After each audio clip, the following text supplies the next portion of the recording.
happy Monday. I am about 20 minutes away from treatment, and I've been driving in, and I got to talk to a friend on the way in, and yeah, it's their last day of treatment, so I'm excited for them.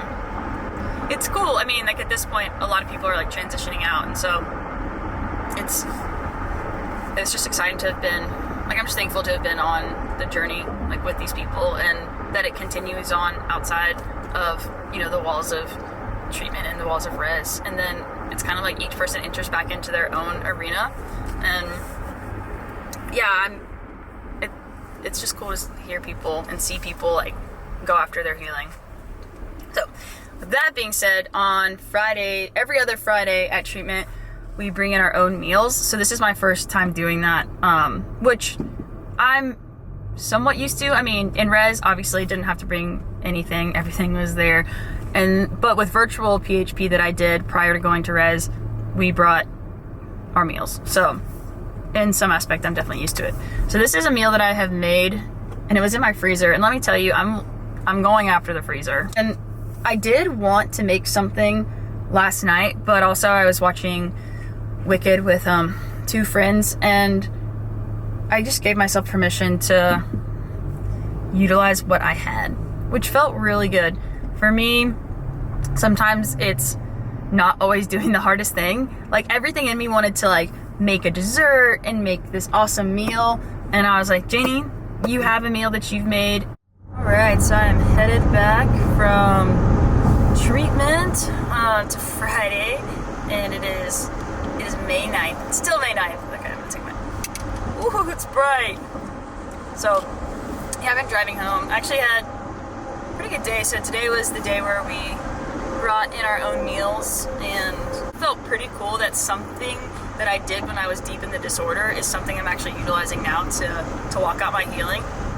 And that just felt like pretty cool and redemptive.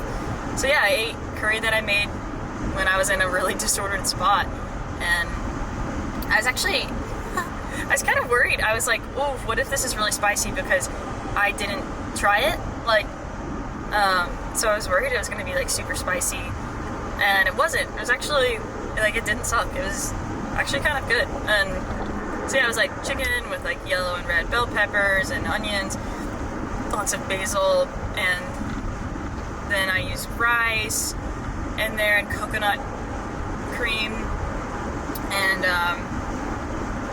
yeah, just like, I don't know what seasonings, but a lot. It was definitely seasoned, like, yeah, it was seasoned. It was good.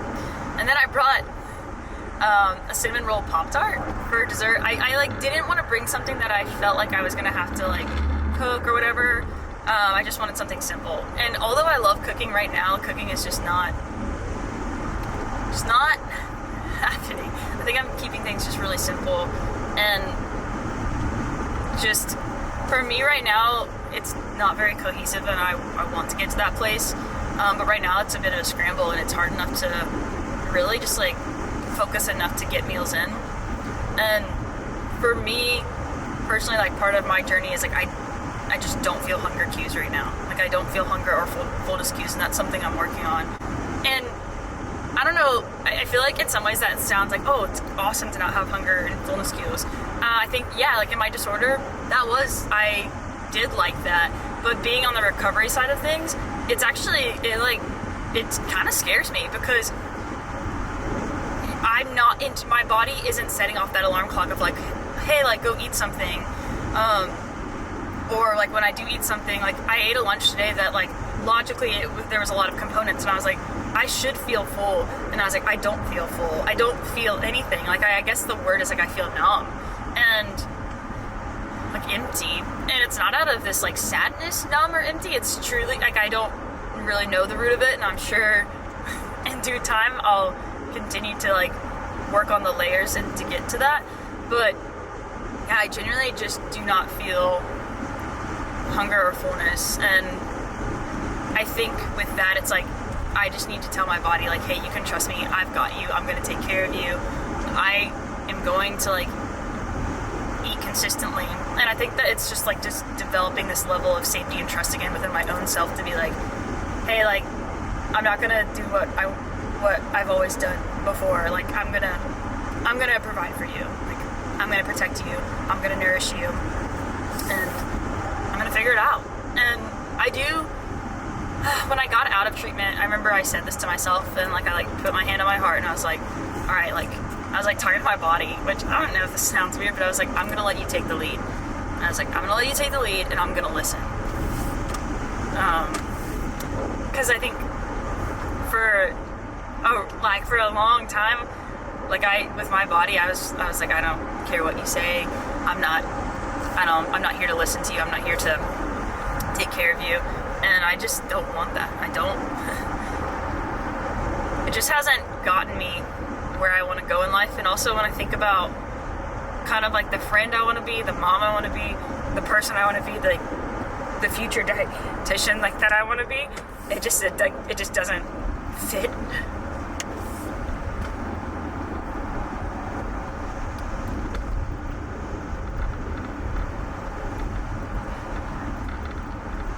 And like I want to get better for me, but I was saying this to like the team lead at my location today during a check-in, and I was just like, the deck is stacked. Like there are so many reasons to see this out and to get better, and I do know that, and I believe that, and I think with that there are these moments that are hard. In some ways right now I do feel really overwhelmed. I feel bombarded and surrounded and tired, and it feels chaotic.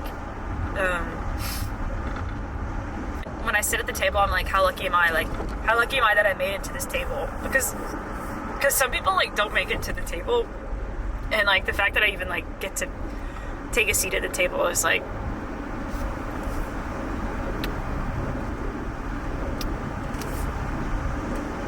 I do feel fortunate. Like I do feel thankful that like I made it to the table, and now I want to make it on the other side of the table so I can help people one day. And it's hard. Like there are days like today that I'm like, here, maybe I shut this. Oh, did that do it? Kinda. Maybe this. But yeah, this moment feels hard, but I know there are moments where I just taste recovery. Like I was talking to the therapist, like the team lead therapist, and she was like, you'd make a great dietitian. And that, like, I want to be able to say that for myself, but to hear that from someone who's like in the mental health field meant a lot to me. And I think words do matter a lot to me, and I genuinely, I just so badly want that to be true.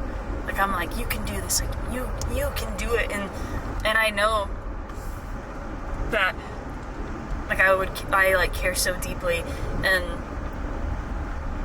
in some ways I feel like I just want the opportunity to get on the other side of this. I think I've said it a few times, and it's true. Like, there are so many reasons, and how, like, so many reasons to recover, like, so many reasons to walk this out. And I have so many flippin' people that are rooting for me, that are cheering me on.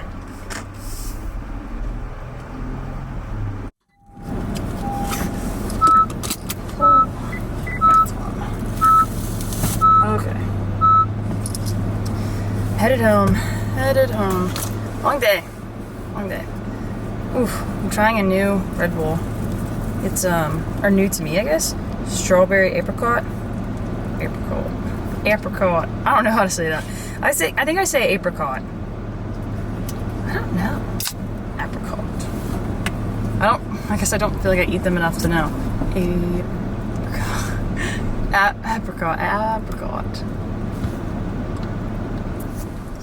Okay, so I'm headed back home. I'm almost home, and it feels good to almost be home. It's a long drive. It's a long commute, and I'm tired. One thing that I've noticed, and that I'm not, I don't know, it's hard. I'm back and forth if I want to be honest about this, but I do want to be honest about this. I'm back and forth if this is the platform that I want to choose to disclose this to, but it's kind of like, I started this journey, I want to continue. And it does help. It really does.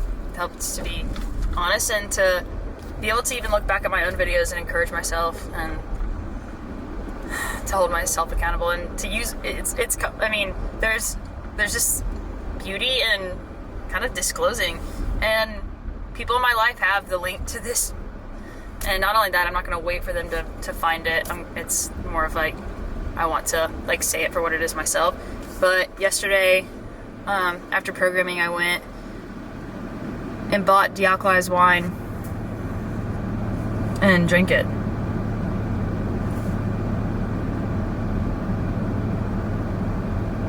And yeah, that scares me because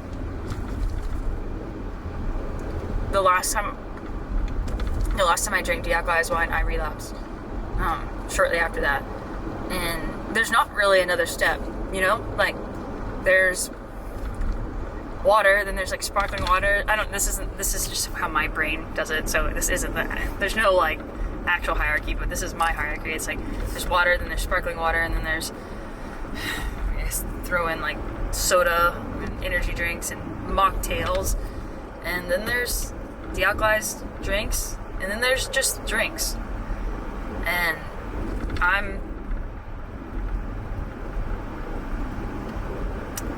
think I'm like surprised, and I'm surprised that it's happening this quickly, to be this tempted and to be doing what I'm doing so close to being released from res, where like the environment was so safe.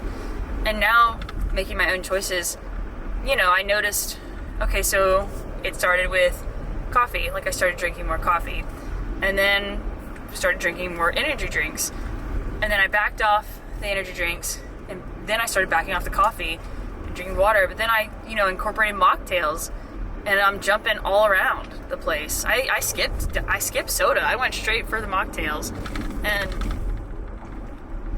you know, I don't trust myself. I genuinely, my past with this kind of stuff isn't pretty. Like, it isn't good, and it's scary. Like, I'm not someone who drinks and it's just this simple thing. It just goes places really quickly.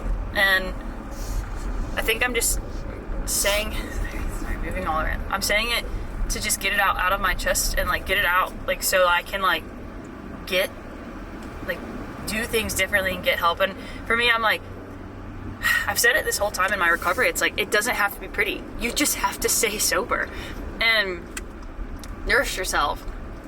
But for me right now, it's like, stay sober. And I felt that same way before res, and that, for me, it's like,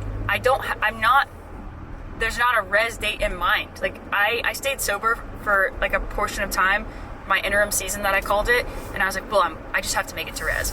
This isn't that. This is, I have to live in a way that's sustainable. And so I think I'm bouncing off of that, being like, what does it look like to make sobriety sustainable? Because obviously the fact that I'm already here after like a short amount of time being released from res is concerning to me. It does show me that, like, yes, changes were made, but some things are still in play. And I'm just tired. Like, I'm tired. I'm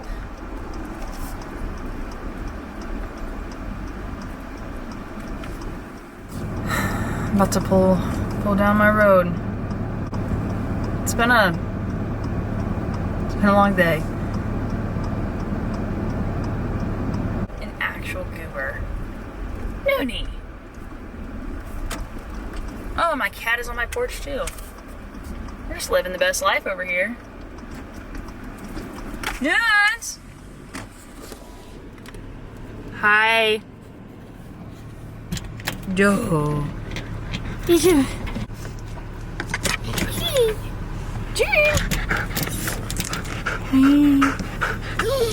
Hi. I love you. I've missed you today. Hi. Where's my girl? Hi, Mama.